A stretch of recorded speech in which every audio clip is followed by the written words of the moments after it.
ये कौन सा तुम, मतलब मेरी ये नहीं समझ में आ रहा है कि आप देखिए, सुनिए हमारे आदरणीय प्रधानमंत्री जी को कि ये क्या खुद से बोलते थे। आप दूसरे किसी की बात छोड़ दीजिए, ये स्वयं क्या बोलते थे। प्रधानमंत्री जी का ये वीडियो है, क्या कहते थे, सुनिए आप। और हम कहना चाहते हैं, vote for India, vote for India. भाइयों बहनों, मैं बोलता हूं, आप पीछे बोलना वोट फॉर इंडिया, बोलेंगे? आपको बोलना है वोट फॉर इंडिया, बोलेंगे? वंशवाद से मुक्ति के लिए देखिए आप, vote for India, vote for India, ये तो प्रधानमंत्री जी खुद कहते थे। तो अब इसलिए कि इंडिया गठबंधन बन गया, उससे इतना ज्यादा डरे हुए, और कल के परिणाम और हैरान करने वाले हैं। इनको और डर पैदा इनके मन में हो जाएगा। कल चुनाव की मैं वो पूछने वाला था कि कल बाई इलेक्शन के परिणाम आए और 7 में से 4 सीटें जो इंडिया घटक दल हैं उन्होंने जीत हासिल की। देखिए, ये एक बड़ा संकेत इस बात का है कि दल बदलू लोगों को इस बार जनता जो है वो सबक सिखाने के लिए तैयार है।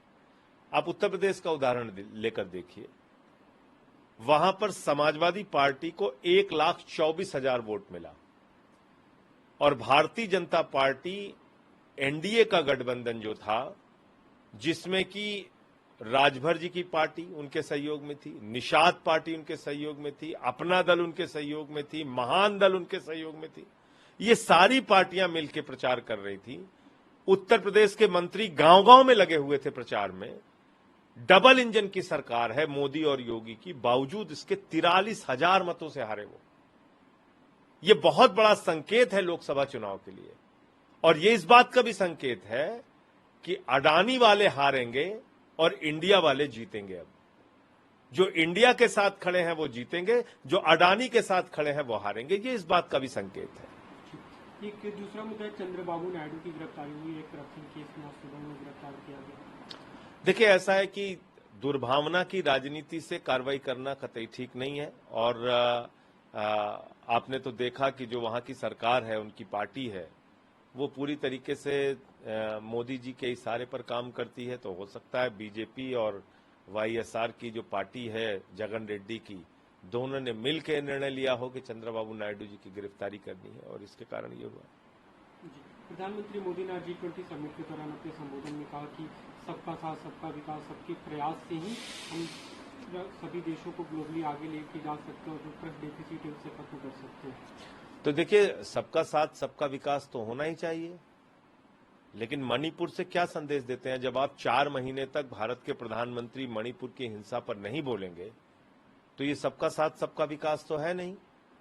अगर नूह की, मेवात की हिंसा पर देश के प्रधानमंत्री खामोश रहेंगे तो ये सबका साथ सबका विकास तो है नहीं।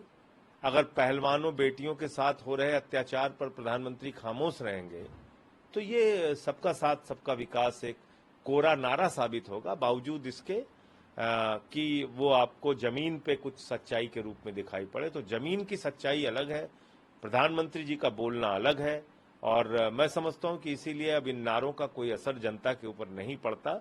जब प्रधानमंत्री भ्रष्टाचार के खिलाफ बोल के अजीत पवार को अपने साथ शामिल करते हैं, जब प्रधानमंत्री वंशवाद के खिलाफ बोलकर वंशवादी पार्टियों को अपने साथ मिलाकर चलते हैं, तो उनकी सच्चाई अब देश के सामने आ चुकी है। राष्ट्रपति डिनर होस्ट करने वाले हैं, G20 डिनर, उसमें सभी मुख्यमंत्रियों को, सभी बड़े नेताओं को बुलाया गया, लेकिन मल्लिकार्जुन खड़गे जो विपक्षी नेता हैं उन्हें आमंत्रित नहीं किया गया। कांग्रेस पार्टी से लेकर सवाल उठाने पर राहुल गांधी ने। देखिए, ये बहुत बड़ा अपमान है मल्लिकार्जुन खड़गे जी का, बहुत बड़ा अपमान है। वो कांग्रेस पार्टी के राष्ट्रीय अध्यक्ष होने के साथ साथ भी राज्यसभा में लीडर ऑफ अपोजिशन है, और लीडर ऑफ अपोजिशन का अपना एक कैबिनेट रैंक होता है, उसका अपना एक संसदीय लोकतंत्र में महत्व है, और आप उसको नहीं बुला रहे हैं। जो व्यक्ति 52 साल से इस देश की राजनीति में है, राज्यसभा के भी लीडर ऑफ अपोजिशन रहे, अभी हैं, और लोकसभा के भी लीडर ऑफ अपोजिशन रहे, विधानसभा में भी रहे, कई बड़े बड़े पदों पे रहे, कैबिनेट मंत्री रहे, केंद्रीय मंत्री रहे, और ऐसे व्यक्ति को आप आमंत्रित नहीं कर रहे हैं। ये क्या संदेश आप देना चाहते हैं? या जो विदेशी मेहमान भी आए हैं वो क्या सोचेंगे आपके बारे में?